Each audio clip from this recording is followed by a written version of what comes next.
En la comandancia del batallón de infantería de selva N grado 51, los Hinchís, enclavado en el corazón del Braem, el aire era tan denso y pesado como la selva que lo rodeaba.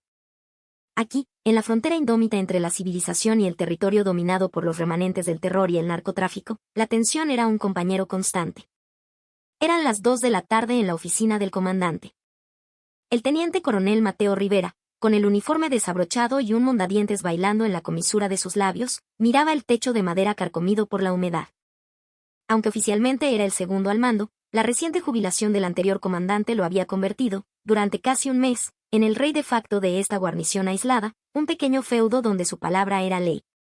Mi teniente coronel, la voz del mayor de operaciones, un hombrecillo nervioso, interrumpió el silencio desde el umbral de la puerta. Acaban de llamar de la guardia. El vehículo de la nueva comandante ya está aquí. Rivera ni siquiera se molestó en girar la cabeza. Una sonrisa burlona se dibujó en su rostro. Si ha llegado, ya entrará, dijo con desdén. ¿A qué viene tanto alboroto? Es que informan que se está demorando el procedimiento de ingreso en la garita. Dicen que el pase de acceso emitido por el comando de la división no figura en el sistema. Una risa seca y gutural brotó del pecho de Rivera mientras se incorporaba lentamente del sofá. Sus ojos brillaban con un deleite malicioso. Ah, eso. Le pedí al jefe de personal que pospusiera el registro en el sistema para mañana. Pero, mi teniente coronel. Es su primer día. Hombre, no seas tan blando. Espetó Rivera. ¿No dicen que viene de las fuerzas especiales? Una mujer que se ha pasado la vida saltando de helicópteros y haciendo rapel en la selva debería tener la paciencia suficiente para esperar unos minutos en una garita, ¿no crees?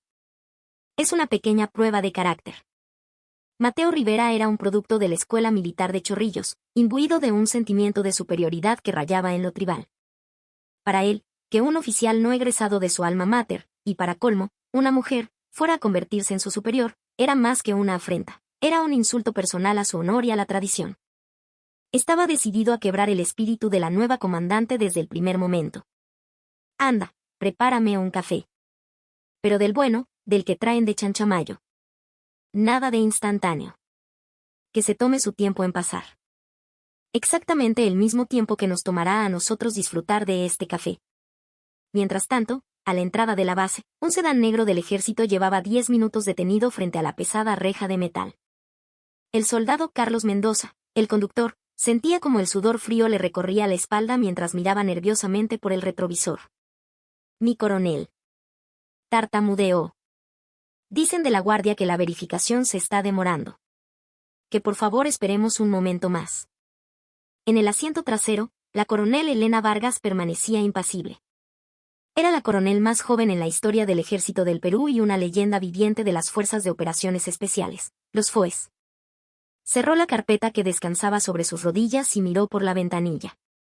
El cielo plomizo, la bandera peruana ondeando con furia bajo el viento húmedo de la selva y la evidente confusión en los rostros de los jóvenes soldados de la guardia. Aquello no era un simple error administrativo. Lo supo con la certeza instintiva que había perfeccionado en cientos de operaciones encubiertas. Esto no era una bienvenida. Era una declaración de guerra. La coronel Vargas abrió la puerta del coche. «Mi coronel, no puede bajar», exclamó el soldado Mendoza, alarmado. «Aún no hemos ingresado oficialmente al perímetro». Pero ella no le prestó atención. Sus botas de combate, lustradas hasta brillar como espejos, pisaron con firmeza el asfalto agrietado. Se quitó las gafas de sol, revelando una mirada afilada, penetrante, que parecía capaz de ver a través de las almas. Caminó con paso decidido hacia la garita de control. Los centinelas, sorprendidos, se sobresaltaron y ajustaron sus fusiles. «¡Alto! Persona no identificada, no puede acercarse». Elena Vargas se detuvo justo frente a la barrera, a escasos centímetros del joven soldado que le había gritado. Medía más de 1,70 m, y su presencia imponente hizo que el soldado tragara saliva con dificultad. «¿Es usted el jefe de la guardia?». Su voz era grave, pero clara como el cristal. El joven, que llevaba las insignias de sargento, respondió casi por reflejo. «Sí. Sí, mi coronel. Sargento Pedro Quispe». «Sargento Quispe, ¿cuál es el tercer artículo del reglamento de servicio de guardia?». «Señora». responda a mi pregunta. Artículo 3. Identificación rigurosa de todo el personal y vehículos que ingresan, y mantener informado al Comando Superior de cualquier novedad, recitó de memoria. Correcto. Ahora dígame, la orden oficial de mi nombramiento y llegada fue comunicada a esta unidad hace una semana. ¿Que ahora no se pueda confirmar mi identidad? ¿Es negligencia de sus administrativos o es una insubordinación directa a una orden del comando? Los ojos del sargento Quispe se movieron con nerviosismo. Sabía perfectamente que la orden de retrasarla venía de arriba, del teniente coronel Rivera. Pero el temple de la mujer que tenía delante era de una categoría completamente diferente. La autoridad que emanaba no se parecía en nada a la bravuconería de Rivera. El teléfono, sargento. No. No puedo, mi coronel. Por seguridad. No lo repetiré. Comuníqueme con el oficial de día en el puesto de mando. Ahora. La mirada de Vargas se volvió gélida. Era una orden que no admitía réplica. El sargento, con mano temblorosa, le pasó el auricular del intercomunicador a través de la ventanilla de la garita. Al otro lado de la línea, se escuchó una voz arrogante. Seguridad en las comunicaciones. Habla el oficial de día, teniente coronel Mateo Rivera. ¿Quién solicita? Una voz que fingía ignorancia. De fondo, se oían risas ahogadas y el tintineo de una taza de café. Una leve sonrisa, tan fría como el acero, se dibujó en los labios de Elena Vargas. Soy Elena Vargas, teniente coronel. Veo que en este batallón tienen una forma muy peculiar de dar la bienvenida. Ah, mi coronel. ¡Qué vergüenza! Discúlpeme, el sistema informático se ha caído y la verificación se ha retrasado. Ahora mismo lo solucionamos. Una mentira tan burda que resultaba insultante. La disculpa carecía de la más mínima sinceridad. La excusa del sistema se la guarda para el inspector general. Según mi reloj, son exactamente las 2:15. Llevo 15 minutos esperando en su puerta. Vaya, un soldado no puede esperar 15 minutos. Puedo esperar, por supuesto. Lo que me preocupa es pensar en cómo reaccionaría una unidad que le cierra la puerta a su comandante cuando el enemigo aparezca por esas colinas. Abran la puerta. Clic. Elena Vargas colgó el auricular sin esperar respuesta. Unos segundos después, la pesada reja de metal comenzó a abrirse con un chirrido agónico. Se giró hacia el sargento Quispe y asintió levemente. Buen trabajo, sargento. Continúe con su servicio. Cuando subió de nuevo al coche, el soldado Mendoza preguntó con cautela. ¿Mi coronel, se encuentra bien? El teniente coronel Rivera. Tiene un carácter algo. Soldado Mendoza. Sí, mi coronel. He sobrevivido en selvas infestadas de depredadores mucho más peligrosos que él. ¿Cree que me voy a acobardar por el ladrido de un perro faldero? El coche cruzó la plaza de armas y se dirigió hacia el edificio de la comandancia. La mirada de Elena Vargas estaba fija en una gran ventana del segundo piso. Sabía que alguien la observaba desde allí. Mejor así, murmuró para sí misma. Me ha ahorrado el trabajo de tener que buscar dónde está la parte podrida. Al abrir la puerta de la que sería su oficina, un olor rancio amó y encierro la golpeó. El lugar no había sido limpiado en absoluto. Sobre el escritorio se apilaban montañas de documentos abandonados por su predecesor, y en el sofá de visita se veían claramente las marcas de unas botas llenas de barro. En una esquina, un envase de fideos instantáneos a medio comer rodaba por el suelo. El mayor de personal, que la había seguido, palideció. Mi coronel. Lo lamento muchísimo. El personal de servicio debería haber limpiado. Cuando el mayor se agachó para recoger el envase de fideos, Vargas lo detuvo con un gesto. Déjelo ahí. Señora. No lo toque. Sáquele una foto. ¿Una foto? El estado de esta oficina es el estado actual de este batallón. Sin respeto por el mando, sin modales básicos, sin el menor concepto de higiene. Quiero que todo quede documentado, sin omitir un solo detalle. Ante su orden glacial, el mayor sacó su teléfono móvil y el sonido del obturador resonó en el silencio de la oficina. En ese momento, desde el final del pasillo, se escuchó el eco de unas botas militares que se acercaban con paso arrastrado y un grito de lema perezoso. Siempre. Adelante. el teniente coronel Mateo Rivera apareció en el umbral. Fingió sorpresa mientras recorría la sucia oficina con la mirada. Por Dios. ¿Pero qué es esto? Estos muchachos de limpieza son unos vagos, han hecho el trabajo a medias. Les he dicho 1000 veces cómo hacer las cosas, pero ya sabe cómo son los soldados de ahora, no escuchan a nadie. Con esa frase, desviaba sutilmente la culpa hacia los soldados rasos, lanzando una indirecta a Vargas. Ella se giró lentamente para enfrentarlo. Rivera era casi una cabeza más alto, pero por un instante, se sintió intimidado por la fuerza que emanaba de ella. Teniente coronel Rivera. Sí, mi coronel. A sus órdenes. ¿Usted cree que la suciedad de esta oficina es culpa de los soldados? ¿Y de quién más podría ser? Es culpa de quien no obedece las órdenes. Elena Vargas se acercó a él lentamente. Un paso, 2 pasos. En el silencio tenso, solo se oía el sonido de sus botas. Que el despacho de un comandante esté sucio puede ser culpa de los soldados. Pero que la actitud para recibir a ese comandante esté podrida, eso no tiene excusa y es responsabilidad directa de sus oficiales. ¿Qué? Mi coronel, creo que se está excediendo. El rostro de Rivera se enrojeció de ira. El retraso en la garita, esta oficina inmunda y su propio uniforme desarreglado. Vargas señaló con la barbilla la insignia torcida en el pecho de Rivera. ¿Cree que todo esto es una coincidencia? Mis ojos ven claramente la patética protesta que intenta enviarme. Ja. Mi coronel, ¿en los FOES también enseñan a leer la mente? Es usted muy desconfiada. Es solo un malentendido. Rivera intentó restarle importancia con una sonrisa forzada, pero los ojos de Vargas no sonreían en absoluto. Ya veremos si es un malentendido o no. Pero le daré una advertencia. Señaló la pila de basura en su escritorio. En mi batallón, no tolero la basura. Ni el polvo, ni los papeles viejos. Ni las personas. Esto se va a poner interesante. Prepárese, teniente coronel. Porque en los FOES no solo me enseñaron a neutralizar terroristas. Rivera apretó los puños con fuerza. La humillación de ser reprendido por una mujer, más joven que él y delante de sus subordinados, le hacía hervir la sangre.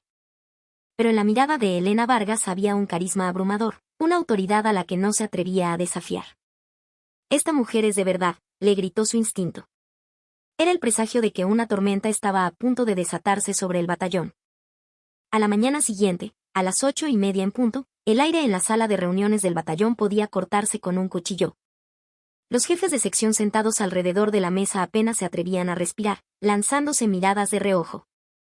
En la cabecera, la coronel Elena Vargas revisaba unos documentos en silencio. Frente a ella, una silla permanecía vacía, el asiento del teniente coronel Mateo Rivera. Mi coronel, el teniente coronel Rivera tuvo un problema con su vehículo y llegará un poco tarde, informó el mayor de operaciones, sudando a pesar del aire acondicionado. Vargas respondió sin levantar la vista. Desde su vivienda de servicio hasta este edificio hay 5 minutos en coche. Si el coche se malogró, debió haber venido corriendo. La puntualidad es la base de la disciplina militar. Lo lamento, mi coronel. Estará por llegar. Esperaremos. Nadie se mueve. La frase, cortante y fría, sumió de nuevo la sala en un silencio sepulcral. 10 minutos después, la puerta se abrió de golpe y Rivera entró pavoneándose. Disculpen la tardanza. El motor no quería arrancar esta mañana. No mostraba el menor atisbo de arrepentimiento. Se acercó a su asiento y se dejó caer pesadamente en la silla. Un botón de su guerrera estaba desabrochado y de su aliento emanaba un leve olor a tabaco. Vargas cerró la carpeta y entrelazó las manos sobre la mesa.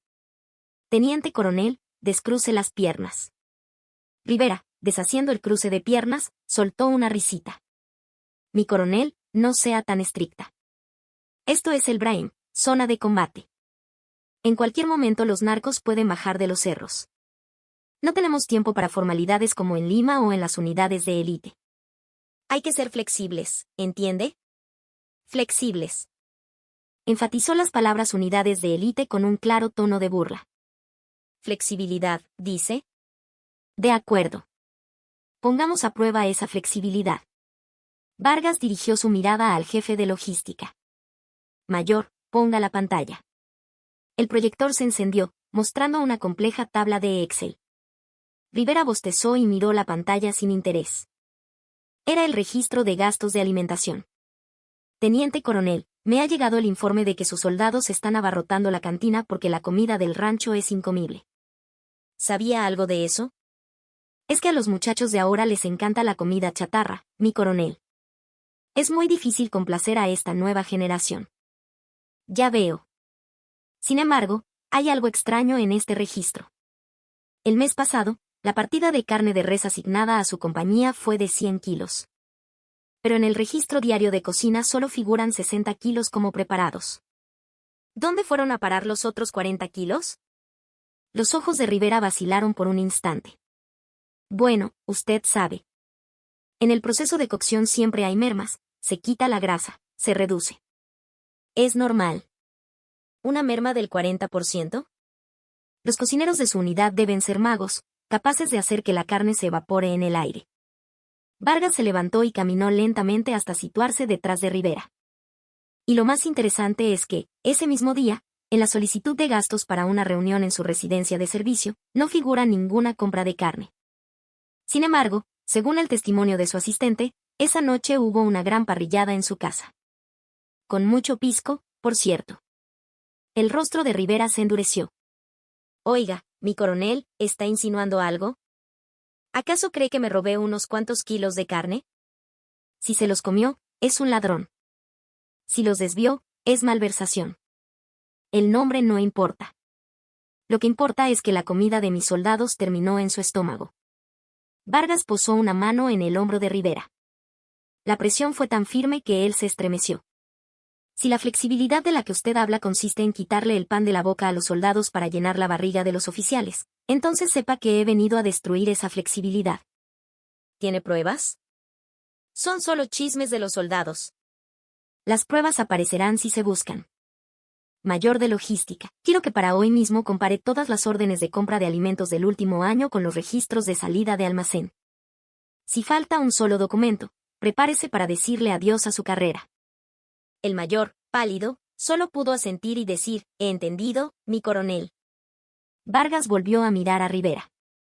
Y usted, teniente coronel, a partir de hoy, comerá en el rancho de la tropa, con la misma bandeja y el mismo menú que ellos. Quiero que verifique personalmente cómo se sirve la comida y si las raciones son suficientes. Tiene prohibida la entrada al comedor de oficiales. ¿Por qué demonios voy a comer yo con la tropa? Gritó Rivera, poniéndose de pie de un salto. Es una orden. Si tiene alguna queja, preséntesela directamente al general de división. Pero asuma las consecuencias de ser sometido a un consejo disciplinario por insubordinación. Sin decir más, Vargas abandonó la sala de reuniones. Rivera, lívido de rabia, aplastó el vaso de plástico que tenía en la mano y lo arrojó al suelo. Esa maldita loca. Ya verá. A las 6 de la tarde, mientras la luz del sol se extinguía sobre la plaza de armas, la coronel Vargas observaba el paisaje desde la ventana de su oficina. Llamaron a la puerta. Era el capitán Luis Gálvez, el oficial de inteligencia, un hombre íntegro y uno de los pocos en quienes Vargas podía confiar. Mi coronel, el teniente coronel Rivera ha llamado. Quiere invitarla a cenar. Ha reservado en una parrilla en Pichari. Dice que es para limar asperezas. ¿Una cena? Una sonrisa irónica asomó a los labios de Vargas. Después de la humillación de la mañana, ahora me invita a cenar. ¡Qué predecible! Es muy probable que sea una trampa, mi coronel, advirtió Gálvez. Intentará emborracharla para que cometa un error, o tratará de sobornarla. Sería mejor rechazar la invitación. Al contrario, capitán. Hay que ir. Para cazar al tigre, hay que entrar en su guarida. Vargas abrió un cajón y sacó una pequeña grabadora, que guardó en el bolsillo de su chaqueta. Gálvez. Sí, mi coronel. Mientras yo estoy en esa cena, usted tendrá otra misión. Ordene, mi coronel. Esta noche, registrará la oficina de Rivera. ¿La oficina del segundo comandante? Un hombre como Rivera jamás confiaría sus secretos a nadie.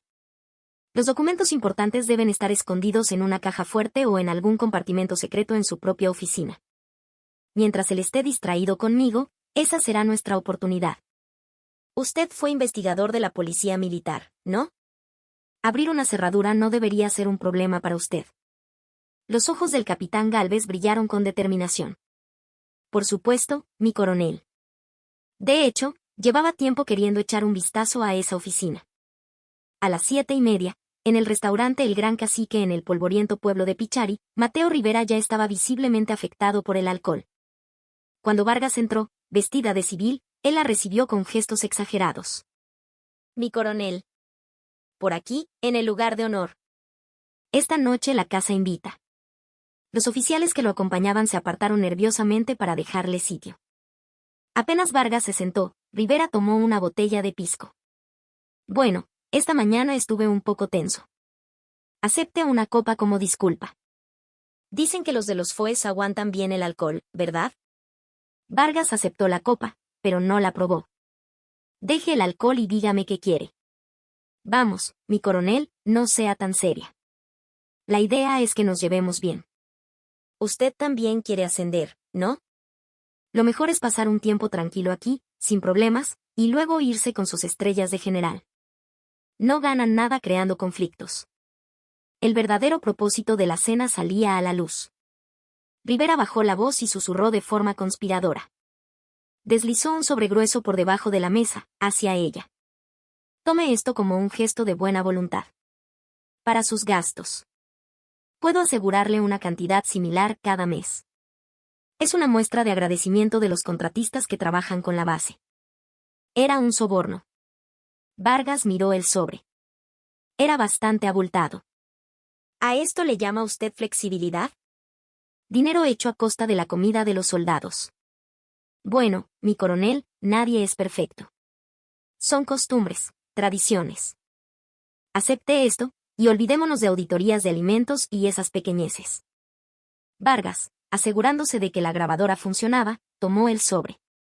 Los ojos de Rivera brillaron con codicia. Pero en lugar de guardárselo, Vargas lo levantó, hizo el amago de lanzarlo a la parrilla al rojo vivo, y finalmente lo dejó caer con un golpe seco sobre la mesa. Teniente coronel, me ha subestimado. ¿Cómo? No necesito su dinero. Necesito su cabeza. En ese preciso instante, su teléfono vibró. Era un mensaje de texto del capitán Gálvez. Caja fuerte secreta encontrada. Libros de contabilidad dobles y libretas de cuentas a nombre de testaferros aseguradas. Regresando a la base. Vargas se puso de pie. ¿A dónde va? Aún no hemos terminado de hablar. Vargas lo miró con unos ojos tan fríos como el hielo de un glaciar. La conversación ha terminado. Usted acaba de confesarlo todo. Soborno, malversación e intento de corromper a un superior.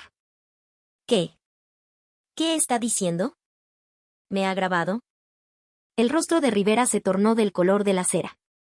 Mañana, a primera hora, forme a todo el batallón en la plaza de armas. Voy a enseñarles a mis soldados, con sus propios ojos, cómo se desmorona esa costumbre sucia de la que tanto presume. Sin mirar atrás, Elena Vargas salió del restaurante. Rivera se quedó paralizado en su silla, con la mirada perdida. Solo entonces comprendió que acababa de empezar su propia destrucción. A las 2 de la madrugada, en la oficina del segundo comandante, el grito de Mateo Rivera rasgó el silencio de la base. ¿Cómo ha podido pasar? Sus labios temblaban sin control. El efecto del alcohol se había evaporado, reemplazado por un sudor gélido que le empapaba la frente. Se dejó caer al suelo, mirando con ojos desorbitados el hueco vacío detrás de un falso panel en la pared. Su santuario secreto, su caja fuerte, estaba abierta y vacía. Allí guardaba su póliza de seguro y su condena, el libro de contabilidad doble con el detalle de 2 años de malversación, las libretas de las cuentas bancarias a nombre de testaferros donde depositaba los sobornos de los proveedores, y, lo peor de todo, una agenda con las fechas y cantidades del dinero que enviaba a sus protectores en el comando de la división. La caja de Pandora que podía destruir no solo su carrera, sino su vida entera, había desaparecido. ¿Quién? ¿Quién ha sido el maldito? La puerta de la oficina estaba intacta, las ventanas cerradas. No había ni un solo rastro de entrada forzada. Era obra de un profesional. La sonrisa gélida de Elena Vargas en el restaurante volvió a su mente como un relámpago. La conversación ha terminado. Usted acaba de confesarlo todo. No, No puede ser ella. Con manos temblorosas, Rivera sacó su teléfono y marcó el número 1 de la marcación rápida. Era el teniente coronel Javier Soto, el G1 de la división, su compañero de promoción en Chorrillos y su principal protector. El tono de llamada se hizo eterno. Después de 6 timbrazos, una voz somnolienta contestó. ¿Aló? Javier, soy Mateo. Tienes que ayudarme, ha ocurrido una desgracia. Gritó, al borde de la histeria. ¿Qué pasa? ¿Qué son esas horas? Los libros. Han desaparecido los libros. El registro del dinero negro, los detalles de las contribuciones que te enviaba a ti y a los de arriba, todo. ¿Qué? Maldito idiota. ¿Cómo has podido perder eso? Ha sido la nueva comandante, la coronel Vargas. Estoy seguro. Me citó a una cena para distraerme y mientras tanto envió a alguien. Javier, por favor, habla con el general Montesinos. Dile que esta mujer es peligrosa, viene de los FOES. Si presenta eso a inspectoría, estamos todos acabados. Un pesado silencio se instaló al otro lado de la línea. Rivera se mordía las uñas, desesperado. Finalmente, la voz fría de Soto rompió el silencio. Mateo. Sí, dime. Tienes un plan, ¿verdad? ¿Tienes pruebas? ¿Qué pruebas? Pruebas de que la comandante robó tu caja fuerte. ¿Alguna grabación de seguridad? No. Dentro de mi oficina no hay cámaras. Pero es obvio que fue ella. Eres un imbécil. ¿Y sin pruebas piensas acusar a tu comandante de robo? ¿Y por qué diablos mencionas mi nombre? ¿Quieres arrastrarme contigo? Javier, somos amigos. Te he apoyado durante años. Solo tienes que detenerla. Cuelga. Y no me llames más por un tiempo. No me salpiques con tu mierda. Soluciónalo tú solo. Y si mi nombre sale a relucir, te juro que yo mismo te destruyo. Bip. Bip. Bip. La llamada se cortó. Rivera dejó caer el teléfono. Su último recurso, su poderoso amigo, le había dado la espalda. Estaba completamente solo. El miedo se transformó en una rabia ciega. Agarró la placa con su nombre del escritorio y le estrelló contra el cristal de la ventana. ¡Arg! Elena Vargas. Te voy a matar. Con furia, descolgó el intercomunicador y llamó al oficial de guardia. Oficial de día. Reúna a todos los capitanes de compañía inmediatamente. Sáquelos de sus camas si es necesario. Los quiero en mi oficina en 5 minutos. Poco después, 4 capitanes con cara de sueño entraron corriendo en el despacho. Se quedaron helados al ver los cristales rotos y los ojos inyectados en sangre de Rivera. ¿Ha visto a alguien a un desconocido merodeando por mi oficina esta noche? Rugió. Cualquier persona sospechosa. El capitán de la primera compañía respondió con cautela, no, mi teniente coronel. No hemos visto a nadie. Inútiles. ¿Para qué les sirven los ojos? Rivera lo agarró por el cuello de la camisa, sacudiéndolo como a un muñeco de trapo. Vaya ahora mismo a la oficina de personal y tráigame todos los registros de vacaciones del último año. Y llame al oficial de logística y dígale que reescriba todos los libros de cuentas de alimentos. Si hay un solo número que no cuadre, los meteré a todos en el calabozo. Pero, mi teniente coronel. Son las 3 de la mañana. Falsificar. Digo, reescribir todos esos libros. Hagan lo que les digo. Lo quiero todo perfecto para el amanecer. Si la comandancia inicia una auditoría y encuentran algo, la culpa será de ustedes. ¿Entendido? Los capitanes comprendieron la gravedad de la situación. Su segundo comandante había cometido un error garrafal, y ahora intentaba desesperadamente cubrir sus huellas. Pero no podían desobedecer a un superior directo que controlaba sus evaluaciones. Huyeron de la oficina. Solo en la oscuridad, Rivera miró por la ventana rota. A lo lejos, en el segundo piso del edificio de la comandancia, la luz de la oficina de Elena Vargas estaba encendida. Era como el faro de una torre de vigilancia, observándolo. Si no hay pruebas, las fabricaré, pensó con una lógica retorcida. Llevo 10 años en esta selva. No voy a dejar que una recién llegada me hunda. Comenzó a rebuscar entre viejos archivos, informes de faltas menores de soldados, errores de otros oficiales. Planeaba fabricar un caso contra Vargas, acusándola de abuso de autoridad. No sabía que con cada movimiento, solo cavaba su propia tumba más hondo. Mientras tanto, en la oficina de la coronel, Elena Vargas examinaba los documentos que el capitán Gálvez había recuperado. Su expresión era serena, casi clínica. Es peor de lo que imaginaba. Así es, mi coronel, informó Gálvez, conteniendo su ira. Hay registros de sobornos mensuales de las empresas de catering, un desvío de 20.000 soles del presupuesto de mantenimiento para sus gastos personales. Incluso hay pruebas de que vendió en el mercado negro los paquetes de abrigo y las raciones de combate destinadas a los soldados durante el último entrenamiento en temporada de lluvias. Era la traición definitiva, un acto que carecía no solo de honor militar, sino de la más mínima decencia humana. Vargas encendió la pequeña grabadora. La voz de Rivera, ofreciendo el soborno, llenó la habitación. Con esto cada mes, tendrá más que suficiente para sus gastos, mi coronel. En efectivo, limpio y discreto. Solo con esto, en un tribunal militar, le caerían no menos de 5 años, dijo Vargas, apagando la grabadora. Se acercó a la ventana y observó la frenética actividad en la oficina de Rivera. Está pataleando. Intenta destruir la evidencia, mi coronel. Deberíamos enviar a la policía militar ahora mismo. No, dijo Vargas, negando con la cabeza. Dejémosle. Unos documentos mal falsificados a toda prisa serán una prueba aún más contundente. Quiero que se hunda más en su propio fango. Mañana por la mañana, quiero ver cómo su castillo de mentiras se derrumba frente a todos sus soldados. Capitán Gálvez. Sí, mi coronel. Mañana, al amanecer. Formación general de todo el personal.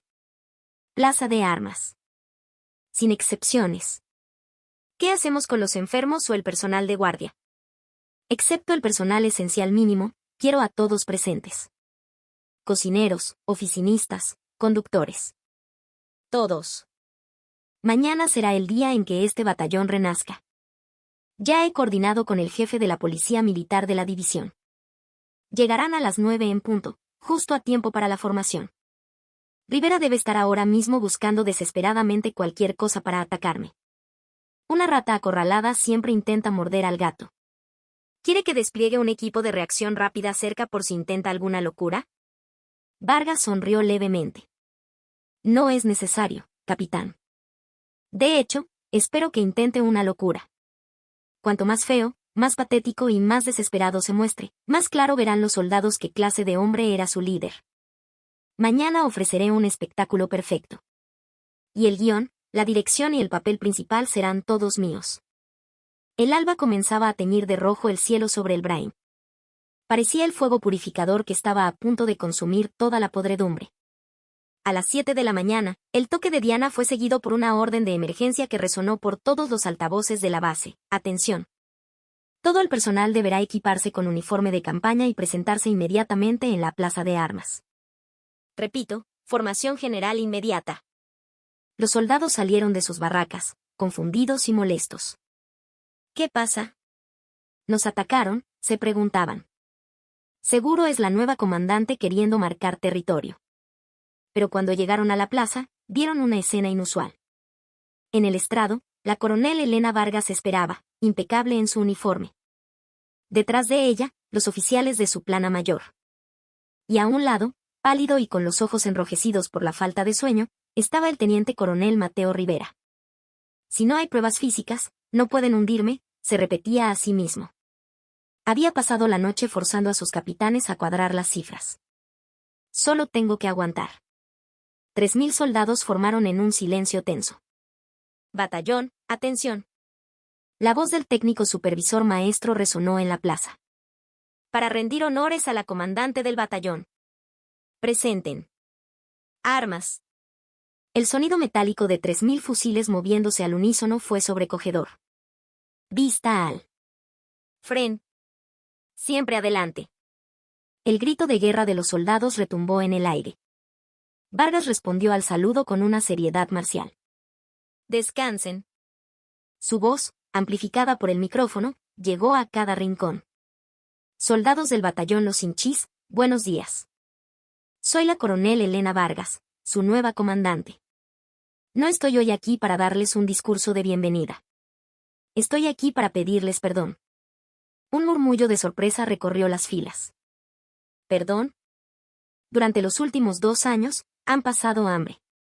Han pasado frío. Y han sentido la ira de ser tratados injustamente. Porque la dignidad que la patria les prometió fue arrojada a la basura por la codicia de un solo hombre. Vargas señaló directamente a Rivera. El teniente coronel Mateo Rivera. Rivera dio un respingo. ¿Mi coronel, qué está haciendo? Este hombre, continuó Vargas, ignorándolo, desvió la carne que ustedes debían comer para llenar su propia barriga. Vendió los abrigos que debían protegerlos del frío para pagar sus vicios. Mientras ustedes se jugaban la vida en la selva, él contaba los billetes de sus sobornos en su despacho. Cállese. No tiene derecho a difamarme. ¿Dónde están sus pruebas? Esto es una calumnia. Gritó Rivera, saltando del estrado para encarar a los soldados. Ustedes no le crean. ¿Saben cuánto me he preocupado por ustedes? Si la comida a veces no era buena es por problemas de presupuesto. Apeló a la tropa, pero sus ojos solo encontraron miradas frías y resentidas. Ellos conocían la verdad de la comida rancia, de los permisos denegados, de sus insultos. Sabían, instintivamente, que Vargas decía la verdad. ¿Honor? Vargas soltó una risa seca. El honor de un soldado no reside en sus insignias, sino en el amor por sus subordinados. ¿A usted le queda algo de honor que pueda ser difamado? Pruebas. Quiero ver las pruebas. Aulló Rivera. Vargas sacó la pequeña grabadora de su bolsillo. ¿Quiere pruebas? Aquí tengo una muy vívida. Acercó la grabadora al micrófono. La voz de Rivera, clara y nítida, resonó por toda la plaza. Con esto cada mes, tendrán más que suficiente. Esa comida que les falta ni se nota. Seamos flexibles. La plaza de armas se convirtió en un hervidero. La incredulidad en los ojos de los soldados se transformó en pura furia. ¡Maldito ladrón!, gritó uno. Nuestro dinero era para sus borracheras. Aulló otro. El rostro de Rivera se volvió blanco como el papel. Es un montaje. Ella lo ha manipulado todo. Balbuceó, y en un acto de desesperación, se abalanzó sobre Vargas, intentando arrebatarle la grabadora. ¡Alto! El movimiento de Vargas fue un borrón. Esquivó el ataque, tomó el brazo de Rivera, lo torció y lo hizo caer de rodillas sobre el estrado con una llave de inmovilización perfecta. La técnica depurada de los foes. Un gemido de dolor escapó de los labios de Rivera. Código de Justicia Militar, artículo 44, insubordinación. Artículo 56, intento de agresión a un superior. Y a eso sumamos malversación de fondos y cohecho activo, recitó Vargas, presionándolo contra el suelo. ¡Qué patético, teniente coronel! Justo en ese momento, el sonido de sirena se acercó. 3 vehículos de la policía militar entraron en la plaza. Varios oficiales con cascos negros y varas descendieron a la carrera. Capitán Gálvez, proceda, ordenó Vargas. Gálvez tomó el micrófono. A partir de este momento, el teniente coronel Mateo Rivera queda detenido. Las pruebas, incluyendo su libro de contabilidad secreto y la grabación, ya han sido entregadas al fuero militar. 2 policías subieron al estrado, levantaron a Rivera y le pusieron las esposas. El chasquido metálico resonó con fuerza. No. Suéltenme. No saben quién soy. Soy de Chorrillos. Javier Soto. Llamen al teniente coronel Soto. Gritaba mientras era arrastrado como un animal. Su imagen no era amenazante, sino miserable. Vargas se recompuso el uniforme y volvió al micrófono. ¿Lo han visto? El murmullo cesó de inmediato. Esto es justicia. Y este será el nuevo principio que regirá este batallón. Quien cometa un acto de corrupción, quien abuse de un subordinado, quien olvide su deber como soldado, sin importar su rango, pagará las consecuencias. Un calor largamente olvidado comenzó a subir por el pecho de los soldados. Era confianza. Por primera vez, sentían que tenían una comandante que de verdad los protegería. Alguien, en las filas traseras, gritó con voz quebrada. ¡Viva la coronel! El grito fue como una chispa. ¡Viva! Siempre adelante. Siempre adelante. 3000 soldados estallaron en una ovación que sacudió los cimientos de la base. Era el sonido del fin de una era de oscuridad. En medio de los vítores, Elena Vargas esbozó una leve sonrisa. Pero sabía que esto era solo el principio. Rivera era solo la cola del monstruo. El nombre que había gritado en su desesperación, Javier Soto, le indicaba que el verdadero enemigo, mucho más grande y poderoso, la esperaba en el comando de la división. Su guerra acababa de comenzar. Una semana después de que el teniente coronel Rivera fuera trasladado por la policía militar, una aparente calma había regresado al batallón Los Hinchís. La comida en el rancho era ahora abundante y sabrosa, y la calefacción en las barracas funcionaba por primera vez en meses, aliviando la humedad de la selva. Los soldados sonreían de nuevo. Pero la coronel Elena Vargas no sonreía. Desde la ventana de su oficina, observaba la selva mientras bebía un café amargo. Se acerca una tormenta, dijo en voz baja. El capitán Gálvez, a su lado, la miró confundido. Mi coronel, Rivera está bajo arresto y sus cómplices están siendo investigados. Hemos extirpado el cáncer.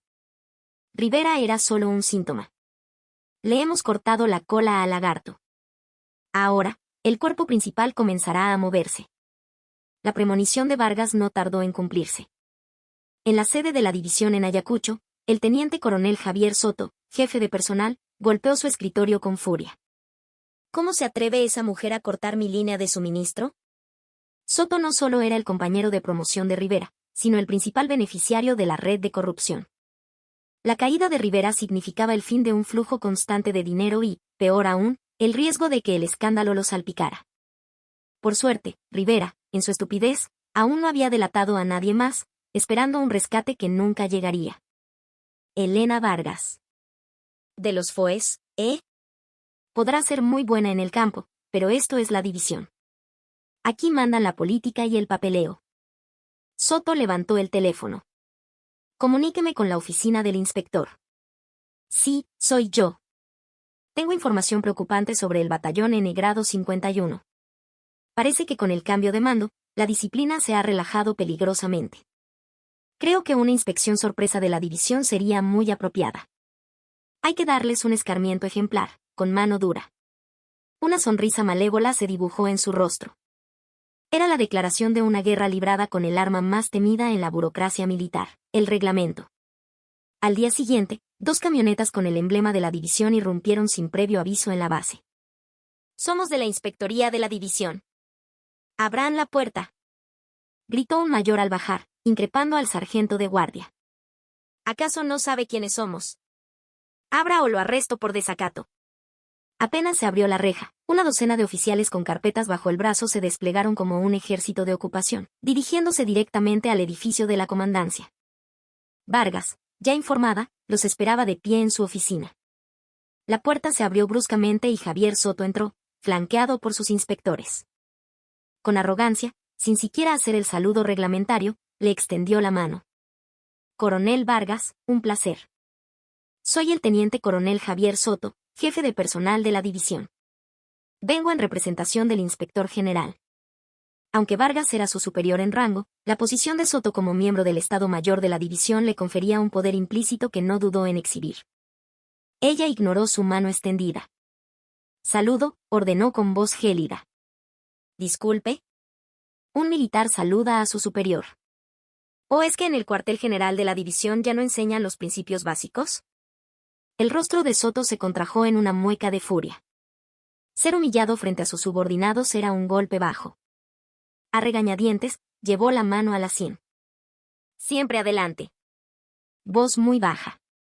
Otra vez. Siempre adelante. Descanso. Una inspección sorpresa, sin aviso, sin orden escrita. Debe ser algo muy urgente. Apretando los dientes, Soto respondió, el caso del teniente coronel Rivera ha generado preocupación por la grave falta de disciplina en este batallón. Hemos venido a realizar una evaluación exhaustiva y a corregir cualquier deficiencia de inmediato. Era un eufemismo para hemos venido a buscar hasta la más mínima falta para destruirla. De acuerdo. Tienen mi cooperación. Pero le advierto, si se meten injustamente con uno solo de mis hombres, no me quedaré de brazos cruzados. Jaja, no se preocupe, coronel. Nos ceñiremos estrictamente al reglamento. Con una sonrisa socarrona, Soto se retiró. Y entonces, comenzó el infierno. Los inspectores se dispersaron, hurgando en cada rincón del batallón, buscando pretextos para castigar. En las barracas, ¿qué es este desorden en su casillero, soldado? ¿Y esas botas? ¿Tienen barro? Al suelo, 20 flexiones ahora mismo. En las oficinas, mayor, ¿el tamaño de la fuente en este plan de operaciones no es el reglamentario? Debe ser Arial 12, no 11. Rehaga todos los documentos. No se irá a casa hasta que esté perfecto. Incluso en la cocina, la desinfección de los cuchillos es deficiente. La tabla de cortar está húmeda. Nutricionista, esto es negligencia. Queda amonestada. Era una venganza descarada. La moral de la tropa comenzó a decaer. Soto observaba la escena con sádico placer. Sufran, pensaba. Échenle la culpa a su comandante por desafiarme. Estaba usando el sufrimiento de los soldados como un arma de presión psicológica contra Vargas. A las 6 de la tarde, Soto regresó a la oficina de la comandante y arrojó un voluminoso informe sobre su escritorio. Coronel, la situación es alarmante. Más de 100 observaciones. Cortes de pelo irregulares, mantenimiento de armas deficiente, errores de formato en los documentos. Este batallón es un desastre. Tendrá que ser clasificado como unidad en observación. Vargas ni siquiera miró el informe. ¿Y cuál es la conclusión? Tendremos que tomar medidas disciplinarias. Para usted, una amonestación por escrito por falta de liderazgo. Y para el batallón, se suspenden todos los permisos y vacaciones hasta nuevo aviso. Hasta que la disciplina se restablezca. Cancelar los permisos era el golpe más bajo, un ataque directo al corazón de la tropa, diseñado para sembrar el resentimiento contra ella. Soto se sentía victorioso. Creía que incluso una leyenda de los FOES era impotente ante el laberinto del reglamento. Pero no sabía que en los FOES, a Elena Vargas le habían enseñado algo más que combate. Le habían enseñado a estudiar al enemigo, a encontrar sus debilidades y a usar su propia fuerza en su contra. Con calma, abrió un cajón y sacó un libro grueso, el Reglamento General del Ejército del Perú. Teniente Coronel Soto, ya que le gusta tanto el reglamento, ¿qué le parece si lo revisamos juntos, punto por punto? La mirada de Vargas se afiló como la punta de una bayoneta. El contraataque estaba a punto de comenzar. Vargas abrió el reglamento sobre la mesa. El sonido de las páginas al pasar fue lo único que rompió la tensión. Con un bolígrafo, comenzó a desmontar el informe de Soto. Primero, el corte de pelo irregular de los soldados. Reglamento de Servicio Interno, artículo 15. El personal que sirve en zonas de frontera o de difícil acceso podrá, a discreción del comandante, usar un corte de pelo práctico que se adapte a las condiciones operativas y a la disponibilidad de barberos. Este batallón opera en el Braem, la zona más peligrosa del país. El barbero viene una vez al mes, pero este mes la carretera estuvo bloqueada por un derrumbe. Es una causa de fuerza mayor, no indisciplina. Y usted lo anota como una falta. Soto frunció el ceño. El reglamento es el reglamento. Segundo, el mantenimiento deficiente de las armas. El arma que sus hombres señalaron fue una ametralladora EFA en Menamá. Está obsoleta. La decoloración del cañón no es por falta de limpieza, sino por puro desgaste. Vargas sacó un fajo de documentos y lo puso frente a él. Aquí están las 3 solicitudes que envié al comando de la división pidiendo el reemplazo de ese armamento. Las 3 fueron denegadas por falta de presupuesto. ¿Quién las denegó? El Estado Mayor de la división. Ustedes. Nos obligan a usar armas viejas porque no nos dan nuevas, y ahora castigan a mis soldados por ello. ¿Ese es su reglamento? Soto se quedó sin palabras. La lógica de Vargas era impecable, basada en hechos y en la propia negligencia de ellos. Tercero, el formato de los documentos. ¿Qué tiene que ver el tamaño de la fuente con la capacidad de combate?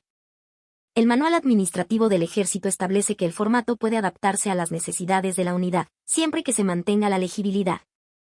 En este batallón, hemos reducido ligeramente el tamaño de la fuente para ahorrar tinta y papel. El mes pasado ahorramos 500 soles con esa medida. En lugar de felicitarnos, ¿pretende amonestarnos? Se levantó y se acercó a Soto, quien retrocedió instintivamente. De las 100 faltas que ha traído, ni una sola es razonable. Todo es interpretación maliciosa, búsqueda de pretextos y un claro abuso de poder. Eso no le corresponde a usted juzgarlo. La autoridad de inspección es del general de la división. Cierto. Entonces, ¿qué le parece si yo también uso mi autoridad? Vargas tomó un control remoto y encendió una gran pantalla en la pared. Aparecieron imágenes de las cámaras de seguridad de la base. En ellas se veía a los inspectores de Soto gritando a los soldados, arrojando papeles al suelo. Y entonces, la escena clave, un mayor, registrando el casillero de un soldado, tiró al suelo un portarretratos con la foto de una familia. No solo no se disculpó, sino que pateó los cristales rotos y le ordenó al soldado que limpiara el desorden. El rostro de Soto se descompuso. Reglamento de Derechos Humanos del Ejército, dijo Vargas con voz grave. El superior debe respetar la integridad personal del subalterno, quedando prohibido todo acto de violencia, insulto o maltrato. Esto no fue una inspección. Fue un atropello. ¿Quieres saber cuál es el precio por meterse con mis hombres en mi base? Fue un malentendido. La instrucción a veces requiere ser un poco duro. ¿Malentendido? Me pregunto cómo lo vería el Ministerio de Defensa o la Defensoría del Pueblo si les envío este video. Inspectores de la división humillan a soldados en zona de combate, destruyen foto familiar y violan sus derechos. Sería un titular excelente, ¿no cree? Con lo sensible que está la opinión pública con el tema de los derechos humanos en las Fuerzas Armadas. La cara de Soto se volvió pálida como un fantasma. La filtración de ese video significaría el fin de su carrera. Coronel. Podemos hablarlo. Somos compañeros de armas. No hay necesidad de llegar a esto. Se humilló, intentando apelar a una camaradería que él mismo había pisoteado. Mis compañeros de armas son los soldados que se juegan la vida ahí fuera, no los burócratas como usted que juegan a la política desde una oficina con aire acondicionado. Vargas lo señaló con el dedo. Elija. O cancela esta farsa de inspección y se larga de mi base ahora mismo, o este video, junto con una solicitud formal para investigar sus vínculos con el corrupto de Rivera, se envía directamente a la Inspectoría General del Ejército. Soto contuvo la respiración. Ella lo sabía todo. ¿Cómo? Rivera era un idiota, pero meticuloso. En un rincón de su libro de cuentas, había una anotación, aporte para el jefe de personal. Con fechas y montos exactos. En realidad, el libro no mencionaba nombres, pero Vargas estaba jugando una carta de farol, confiando en la psicología de un culpable. Y funcionó. Soto sintió que las piernas le flaqueaban. Era una derrota total. De acuerdo. Nos retiramos. La inspección queda anulada. No tan rápido. Vargas señaló el portarretratos roto sobre su escritorio. Le pedirá disculpas personalmente a ese soldado y le pagará por el daño. Y luego, formará a todos sus inspectores en la plaza de armas y se disculparán públicamente ante mis hombres. Después de eso, puede largarse. Eso es una humillación. El prestigio de los oficiales. ¿Prestigio?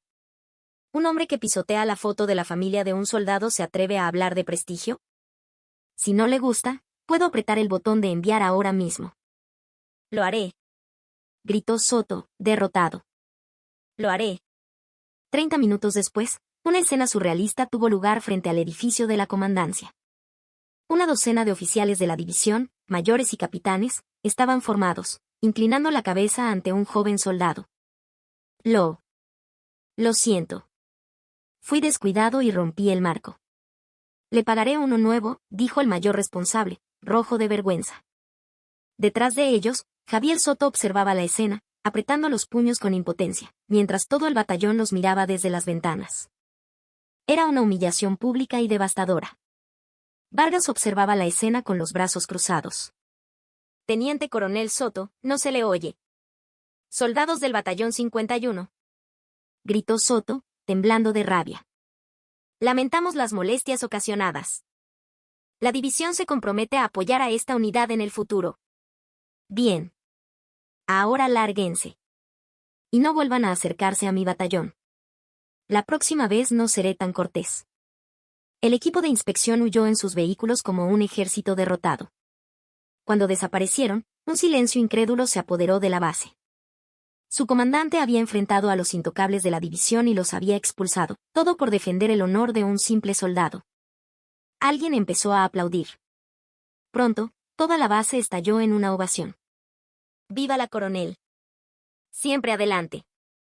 Vargas se acercó al soldado que sostenía el portarretratos reparado. ¿Estás bien? Sí, mi coronel. Gracias. De verdad, gracias, dijo el soldado, con los ojos llorosos.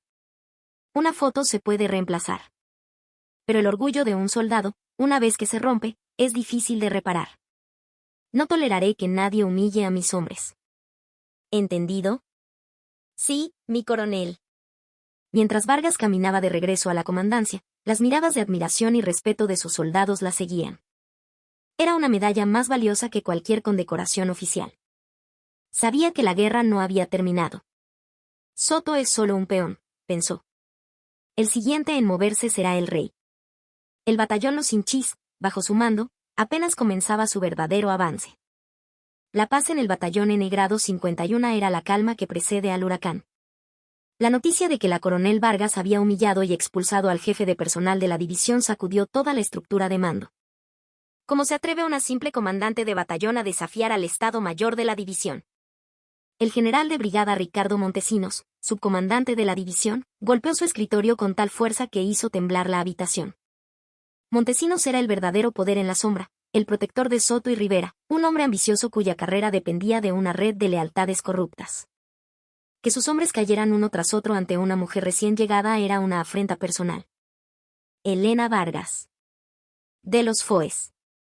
Le enseñaremos que la selva real, la de la política y el poder, es mucho más peligrosa que cualquier zona de combate. Una semana después, se convocó una reunión de planificación para un ejercicio de entrenamiento a nivel de división. Era la Operación Cóndor, una maniobra crucial que sería observada por el propio comandante general del ejército. El general Montesinos, a cargo de la planificación, inició la presentación. Esta operación pondrá a prueba nuestra máxima capacidad de combate, dijo, mientras señalaba un gran mapa. Las fuerzas de ataque estarán compuestas por nuestro batallón de comandos, el escuadrón de tanques y la infantería mecanizada. Contarán con el mejor equipo y apoyo aéreo. Luego, con una sonrisa torcida, miró directamente a Vargas. Y la fuerza de defensa será el batallón de infantería de selva N grado 51. La zona de operaciones será el terreno montañoso más inhóspito de la región. Un murmullo recorrió la sala. Enfrentar a un batallón de infantería contra la élite blindada y de comandos de la división ya era una misión suicida. Pero lo peor estaba por venir. Además, continuó Montesinos, se simulará una situación de guerra real. Al inicio de las hostilidades, un ataque enemigo de misiles destruirá el puesto de mando del batallón defensor, dejando el 80% de sus equipos de comunicación inutilizados. Sus rutas de suministro serán cortadas, por lo que no recibirán municiones ni alimentos adicionales. Era una sentencia de muerte. Era como pedirle a un hombre que luchara con los ojos vendados, las manos atadas y sin armas.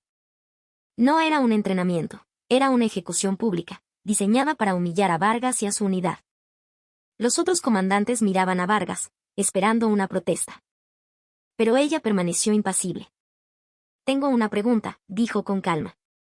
¿Qué pasa, coronel? ¿No puede con el paquete? Se burló Montesinos. Si es demasiado para usted, podemos reemplazarla. No, mi general. Solo quiero aclarar un punto. Si nuestros equipos de comunicación están destruidos, ¿significa que tenemos prohibido el uso de radios? Exactamente. Al inicio del ejercicio, todas sus radios serán precintadas. Deberá comandar a sus hombres con teléfonos de campaña o mensajeros a pie. Veremos si su anticuado estilo de mando funciona en el siglo XXI. Entendido. ¿Y la fuerza de ataque? ¿Ellos también tienen alguna restricción? Ninguna. Atacarán con todo su poder y tecnología. ¿Acaso cree que la guerra es justa, coronel? Superar la adversidad es lo que define a un buen líder. Era una trampa evidente. Pero Vargas simplemente asintió. Entendido, mi general. Cumpliremos la misión. Al salir de la reunión, otro comandante se le acercó. Coronel, ¿está loca? ¿Cómo va a enfrentar a los tanques sin radio? El general Montesinos la va a destruir. Vargas sonrió levemente. El general ha pasado por alto un detalle muy importante. ¿Cuál? Que si nosotros no tenemos radio, el enemigo tampoco puede interceptar nuestras comunicaciones. Han puesto una trampa para un ratón. Ya veremos si quien cae en ella es el ratón. O el cazador. De vuelta en su base, Vargas convocó a su plana mayor. La desesperación era palpable. Todas las simulaciones daban el mismo resultado, la aniquilación total. Mi coronel, esto es tácticamente imposible, dijo el mayor de operaciones. ¿Cómo vamos a coordinar la defensa en la montaña sin radios? Nos cazarán unidad por unidad. Vargas señaló el mapa. ¿Han leído el manual de campaña sobre seguridad en las comunicaciones? La mejor seguridad es el silencio. El enemigo, armado con su tecnología, nos subestimará. Creerán que estamos ciegos y sordos, y avanzarán rápidamente por los caminos principales, confiados en su potencia de fuego. Esa será su debilidad, la arrogancia. No usaremos radios. Usaremos algo que ellos han olvidado, el ingenio. Quiero que seleccionen a los soldados más rápidos y que mejor conozcan el terreno. Crearemos una red de mensajeros humanos. Y nos comunicaremos con señales de humo, banderas y reflejos de espejos, como lo hacían nuestros antepasados incas. ¿Humo y espejos, mi coronel? Esto no es el siglo XV. Los métodos más inesperados son los más efectivos. Y no vamos a defender. Esperar en una trinchera a que los tanques nos bombardeen es un suicidio.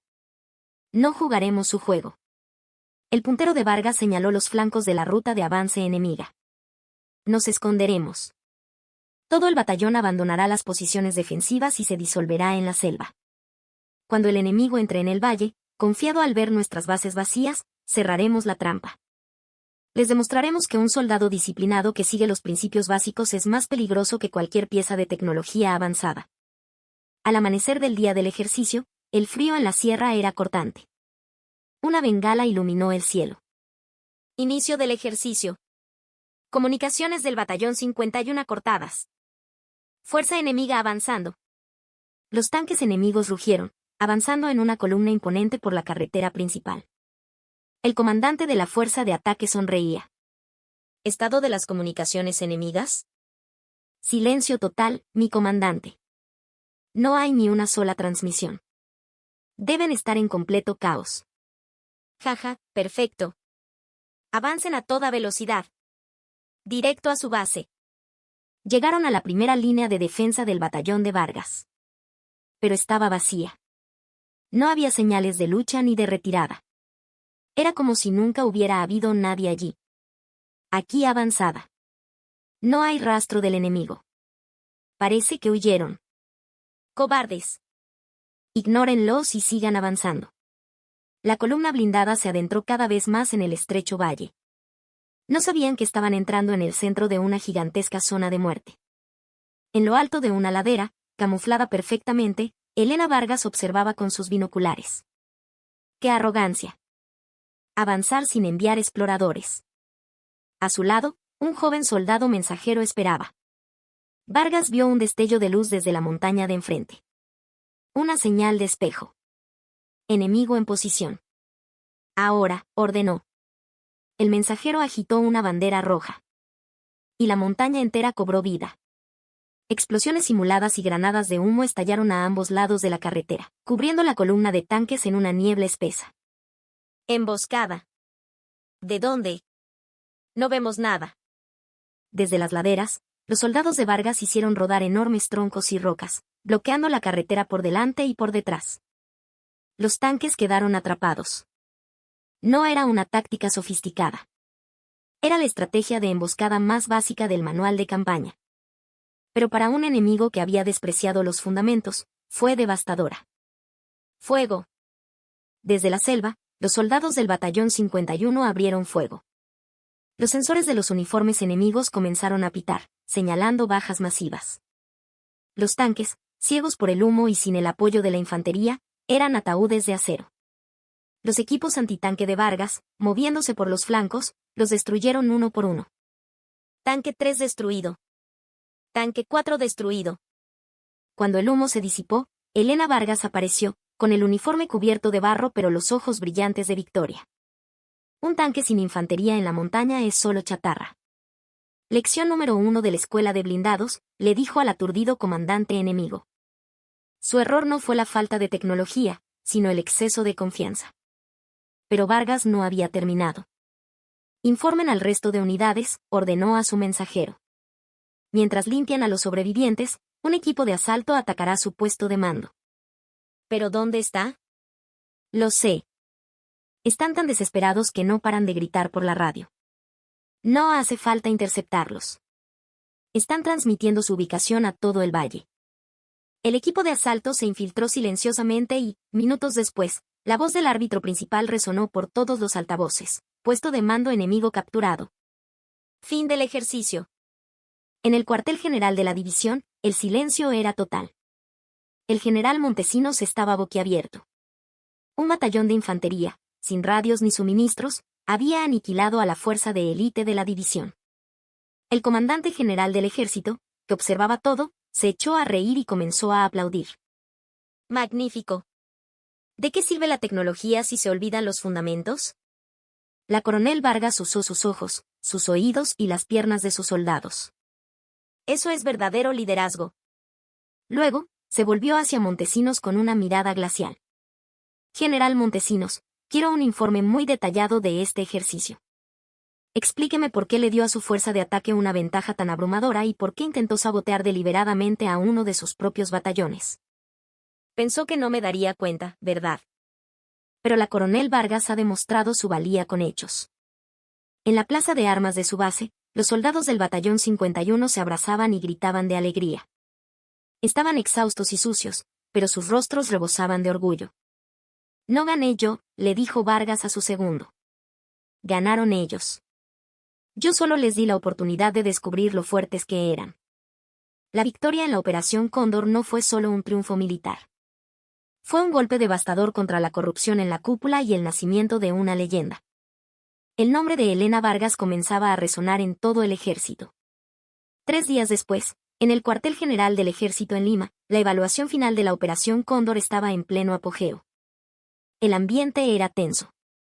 El general de brigada Ricardo Montesinos, pálido pero desafiante, tomó la palabra. Si bien el batallón 51 obtuvo la victoria, debo informar de graves violaciones al reglamento de seguridad. El uso excesivo de humo y el desprendimiento de rocas y troncos fueron tácticas temerarias que pusieron en riesgo la vida del personal. La comandante, en su afán de notoriedad, ignoró la seguridad. Solicito una amonestación severa para la coronel Vargas y una reevaluación del resultado. Era un intento desesperado por manchar su victoria. El comandante general miró a Vargas. Coronel, ¿tiene algo que decir? Vargas se puso de pie, serena. Tiene razón, mi general. Fueron tácticas peligrosas. Pero me gustaría preguntar, ¿quién nos obligó a recurrir a esas tácticas? Las condiciones de la misión eran extremas, pero aceptables. Sin embargo, ¿quién fue responsable de que, por un supuesto error administrativo, a mi batallón no se le entregara ni una sola munición de práctica para nuestras armas antitanque? Proyectó en la pantalla la orden de suministro, con un sello rojo que decía denegado. El enemigo tenía tanques, y a mis hombres solo les dieron fusiles. Los enviaron a una masacre. Mis soldados tuvieron que usar el terreno para sobrevivir, para ganar.